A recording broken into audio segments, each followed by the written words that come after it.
পঞ্চম শ্রেণীর তৃতীয় পর্যায়ক্রমিক মূল্যায়নের গণিতে 16 নম্বর স্কুলের প্রশ্ন উত্তরগুলো আলোচনা করব। একের কতে বলেছে পিরামিডের ভূমিতলের বাহুর সংখ্যা n হলে ওই পিরামিডের তল সংখ্যা হবে n+1। খ প্রিজমের ভূমিতলের বাহুর সংখ্যা m হলে প্রিজমের তল সংখ্যা হবে m+2। গ বৃত্তের বৃহত্তম যাকে বলে ব্যাস। ঘ নিরেট শঙ্কুর তল সংখ্যা 2টি। উঙতে শূন্যস্থান পূরণ করো। বর্গাকার জমির বাহুর দৈর্ঘ্য 6 মিটার হলে জমিটির ক্ষেত্রফল হবে 6 স্কোয়ার মানে 36 বর্গ মিটার। চ হচ্ছে লোক সংখ্যা এবং দিন সংখ্যার মধ্যে বিপরীত বা ব্যস্ত সম্পর্ক। ছতে দিয়েছে ফাঁকা ঘরের সংখ্যা বসাও। 81কে 1000 দিয়ে ভাগ করলে একটা দশমিক হয়ে যাবে 3টে শূন্য। এখানে 3টে সংখ্যা চাই, দুটো আছে একটা কম, তাই 8-এর বাঁদিকে একটা শূন্য লিখে তার বাঁদিকে একটাকে বসিয়ে দেবে। বর্গীন যতে বলেছে সমকোণী ত্রিভুজের বৃহত্তম বাহু হলো অতিভুজ। বৃহত্তম বাহু বা সমকোণের বিপরীত বাহু মানে ত্রিভুজের যে কোণটা সমকোণ তার বিপরীত বাহু হলো বৃহত্তম বাহু। ঝতে দিয়েছে একটা নিরেট অর্ধগোলকের কয়টি বক্রতল? একটি। ইংতে এটাকে কথায় লিখতে বলেছে 7/2 কথায় লিখতে বলেছে 721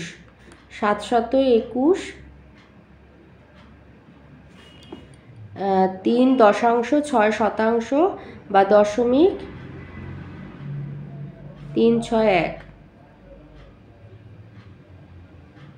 এভাবে লিখলেও হয়। আবার 721 3.6 এক সহস্রাংশ করে লিখলেও হবে। 2-এর কতে দিয়েছে একটি ছাত্রাবাসে 30 জন ছাত্র ছিল, তাদের জন্য 24 দিনের খাবার মজুদ ছিল, কিন্তু 6 জন নতুন ছাত্র ওই ছাত্রাবাসে থাকতে আসে, তাহলে এই মজুদ খাবারে তাদের কতদিন চলবে? আচ্ছা, জন সংখ্যা দিন সংখ্যা করে ছক করবে।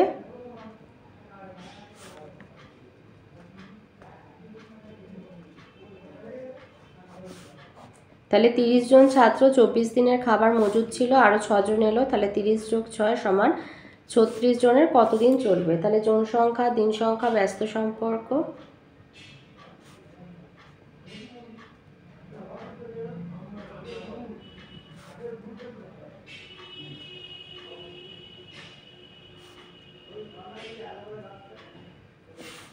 তাহলে যে খাবারে 30 জন ছাত্রের চলে 24 দিন, একজন ছাত্রের চলবে 30 × 24 আর 36 জন ছাত্রের চলবে 30 × 24 ভাজিতক 36।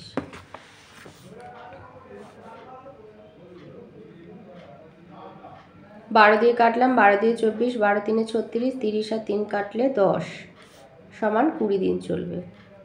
তাহলে উত্তর লিখে দেবে যে ওই মজুদ খাবারে সবার 30 দিন চলবে। উত্তর ওই মজুদ খাবারে সবার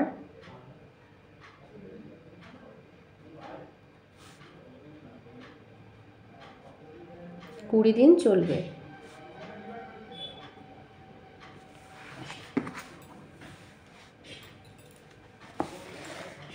ঘতে দিয়েছে একটা জমির ক্ষেত্রফল হচ্ছে 918 বর্গ মিটার। জমির ক্ষেত্রফল 918 বর্গ মিটার আর দৈর্ঘ্য দিয়েছে 54 মিটার।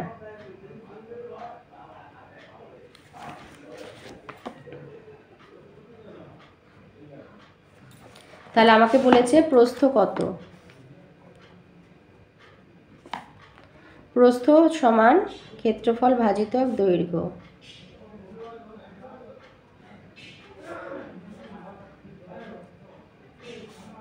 নশো 18 ভাজিতক 54। এবার 918কে 54 দিয়ে ভাগ করে দেবে।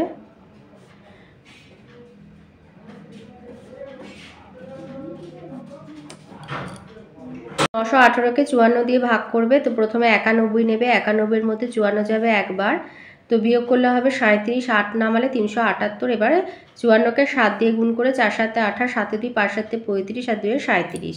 তাহলে প্রস্থ হবে 17 মিটার।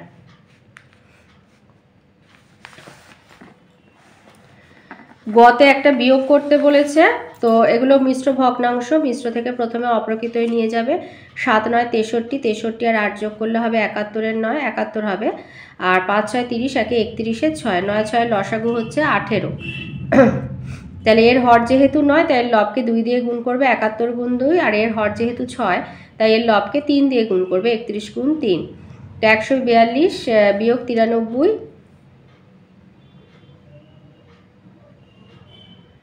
তাই বিয়োগ করে হচ্ছে 49 এর 18, মানে 2 পূর্ণ 13 18।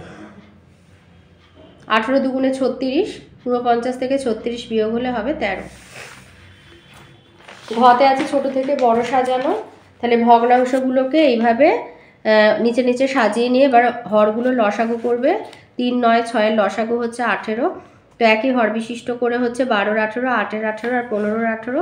এবার ছোট থেকে বড় সাজিয়ে পাই, তো সবার ছোট হচ্ছে 4 9, আগে লিখবে, তারপরে আসছে 2 3, তারপরে 5 6। উঙ্গতে বলেছে 1 থেকে 10 মধ্যবর্তী মৌলিক সংখ্যাগুলোর যোগফল। 1 থেকে 10 মধ্যে মৌলিক সংখ্যা 2 3 5 7, যোগফল হচ্ছে 17। চতে আছে গসাগু নির্ণয় করো। 39 আর 65 13 দিয়ে ভাগ করবে, 13 3 39, 13 5 65, গসাগু হচ্ছে 13। ছতে বলেছে 225 বর্গমূল আর 4 বর্গ যোগ করলে কত হবে। তো 225 বর্গমূল হচ্ছে 15 আর 4 বর্গ হলো 16, তো যোগ করলে হবে 31। তাহলে লিখবে যে ত্রিভুজের একটি কোণ সমকোণ এবং সমকোণ সংলগ্ন বাহু দুটির দৈর্ঘ্য সমান, তাকে সমকোণী সমদ্বিবাহু ত্রিভুজ বলা হয়। আর এইভাবে ছবি এঁকে দেবে। বি কোণটা হচ্ছে সমকোণ 90 ডিগ্রি, আর এবি সমান হচ্ছে বিসি। খতে দিয়েছে 5 সেমি 2 সেমি আর 7 সেমি রেখাংশ দিয়ে ত্রিভুজ আঁকা। সম্ভব, তৈরি কি সম্ভব, যুক্তি দিয়ে লেখো। আর সম্ভব নয়। তো লিখবে আমরা জানি ত্রিভুজের ক্ষুদ্রতম বাহু দুটির যোগফল তৃতীয় বাহু অপেক্ষা বৃহত্তম হতে হবে। তো যেহেতু প্রদত্ত 5 সেমি যোগ 2 সেমি সমান 7 সেমি, সমান হচ্ছে 7 সেমি মানে তৃতীয় বাহু। এখানে এটা লিখে দেবে যেটা তৃতীয় বাহুর দৈর্ঘ্য। সুতরাং ত্রিভুজ আঁকা সম্ভব নয়। গতে দিয়েছে একটি সমকোণী ত্রিভুজের একটি কোণের পরিমাণ 30 ডিগ্রি হলে অপর কোণ দুটির মান কত। তাহলে সমকোণী ত্রিভুজের একটা কোণ 30 ডিগ্রি বলে দিয়েছে, আর যেহেতু সমকোণী ত্রিভুজ তাই অপর একটি কোণ 90 ডিগ্রি। তাহলে তৃতীয় কোণের মান আর কী করে করবে, ত্রিভুজের 3টে কোণের সমষ্টি হচ্ছে 180 ডিগ্রি। তো 180 থেকে এই দুটো কোণের সমষ্টির যোগফল বিয়োগ দিয়ে দেবে, তাহলে হবে 60 ডিগ্রি। তাহলে তৃতীয় কোণের মান হবে 60 ডিগ্রি। ঘতে দিয়েছে তোমার জ্যামিতি বাক্সের তল সংখ্যা যোগ শীর্ষবিন্দুর সংখ্যা মাইনাস ধার সংখ্যা সমান কত। তো জ্যামিতি বাক্স হচ্ছে আয়তঘন, তাহলে তল সংখ্যা হচ্ছে 6টি, শীর্ষবিন্দুর সংখ্যা 8টি, ধার সংখ্যা 12টি। 6 আর 8 যোগ করলে 14, 14 বিয়োগ 12 সমান 2। উন্মতে দিয়েছে স্থূলকোণ কাকে বলে, চিত্রসহ লেখো। লিখবে যে এক সমকোণ বা 90 ডিগ্রি অপেক্ষা বৃহত্তর কিন্তু 2 সমকোণ তথা 180 ডিগ্রি অপেক্ষা ক্ষুদ্রতর কোণকে স্থূলকোণ বলা হয়। তো এখানে এরকম স্থূলকোণ 120 ডিগ্রি মাপের একটা কোণ এঁকে নাম দিয়ে দেবে যে কোণ এ ও বি সমকোণ অপেক্ষা বড়, তাই এটি একটি স্থূলকোণ। 4 কতে বলেছে 14টি পাম্প মেশিন 200 দিনে 28,000 লিটার জল তুলতে পারে। 20টা পাম্প মেশিন 125 দিনে কত লিটার জল তুলবে। তো মেশিনের সংখ্যা, দিন সংখ্যা, জলের পরিমাণ এইভাবে ছকে সাজিয়ে নেবে। মেশিনের সংখ্যা, জলের পরিমাণ সরল সম্পর্ক, দিন সংখ্যা ও জলের পরিমাণ সরল সম্পর্ক। তাহলে 14টা মেশিন 200 দিনে জল তোলে 28,000 লিটার। একটা মেশিন 200 দিনে কম জল তুলবে, তাই 28,000 ভাজিতক 14। আবার একটা মেশিন 200 দিনে যত জল তুলছিল একদিনে আরও কম তুলবে, তাই 28,000 ভাজিতক 14 গুণ 200। সেখানে 20টা মেশিন, একটা মেশিন একদিনে যা জল তুলছে সেখানে যদি 20টা মেশিন আসে একদিনে বেশি জল তুলবে, তাই 20টাকে লবে গুণ দিয়ে লিখবে। আবার 20টা মেশিন একদিনে যা জল তুলছে সেখানে 125 দিনে আরও জল তুলবে, তাই 28,000 গুণ 20 গুণ 125 বাই 14 গুণ 200। এবার 28,000-এ দুটো শূন্য আর 200 দুটো শূন্য কেটে দেবে। 280-কে 2 দিয়ে কাটলে হবে, আচ্ছা 14 দিয়ে কাটবে 20, আর 2 দিয়ে কাটলে 20-কে 10। তাহলে 10 গুণ 20 গুণ 125, তার মানে 25,000 লিটার জল তুলবে। খতে দিয়েছে একটি বর্গক্ষেত্রের ক্ষেত্রফল 2025 বর্গমিটার। ওই বর্গক্ষেত্রের একটি বাহুর দৈর্ঘ্য কত। তো যেহেতু ক্ষেত্রফল বলেছে, তোমাদের এখন ভাগ প্রক্রিয়া বর্গমূল শেখায়নি, তাই ওই ক্ষেত্রফলের বর্গমূল এইভাবে মৌলিক উৎপাদকে বিশ্লেষণের মাধ্যমে করবে। তো এভাবে রুটের চিহ্ন দিয়ে 2025 লিখে তার ভেতরে 5 গুণ 5 গুণ 3 গুণ 3 এইভাবে লিখবে, বা জোড়া থেকে বেরোবে 5 গুণ 3 গুণ 3 মানে 45। তাহলে একটি বাহুর দৈর্ঘ্য হচ্ছে 45 মিটার।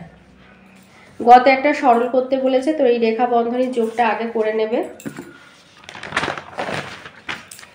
তো 6 আর 12 লসাগু 6 12 হবে, তো 12কে 6 দিয়ে ভাগ করলে 2, তাই 2 যোগ 1, সেখান থেকে 3 এর 12, 3 আর 12 লসাগু হচ্ছে 12, 12কে 3 দিয়ে ভাগ করলে 4, 4 বিয়োগ 3। তো এখানে গুণের কাজটা আগে করে নেবে, 3 এর 8। এবার 8 আর 12 লসাগু বার করব, 2 4 6, 2 2 3। তাহলে লসাগু হচ্ছে 2 গুণ 2 গুণ 2 গুণ 3, 24।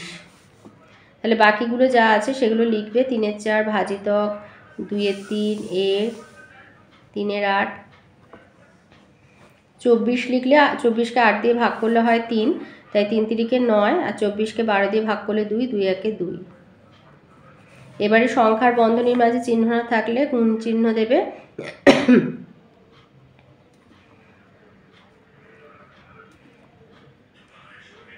9 আর 2 যোগ করলে 10, 11, 11 24।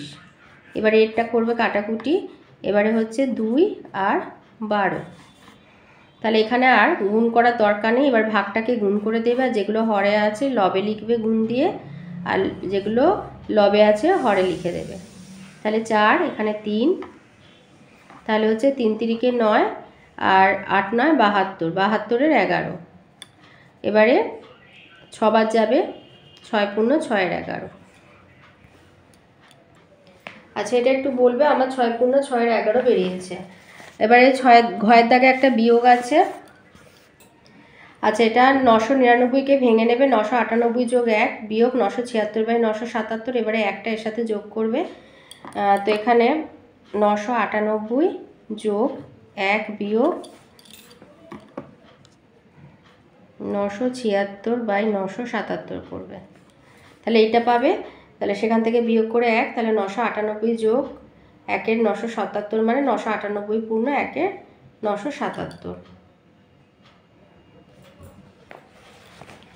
5 দিয়েছে 3 সেন্টিমিটার ব্যাসার্ধের বৃত্ত অঙ্কন করে ওই বৃত্তের বৃত্তচাপ আর বৃহত্তম জ্যা চিহ্নিত করো।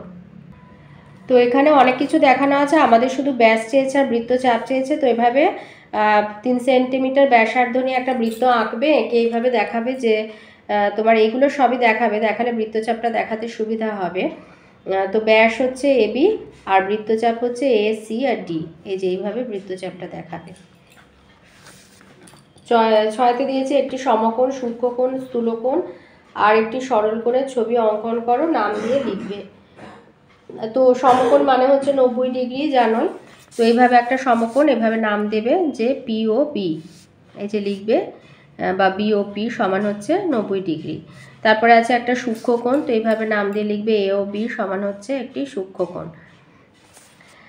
স্থূলকোণ এইভাবে লিখবে, এইভাবে একটা কোণ এঁকে লিখবে AOB, এক সমকোণ অপেক্ষা বড়, তাই এটি একটি স্থূলকোণ। আর সরল কোণ এইভাবে AOB লিখে এখানে মাঝখানে একটা বৃত্তচাপ এঁকে দেবে 180 ডিগ্রি, কোণ AOB একটি সরল কোণ।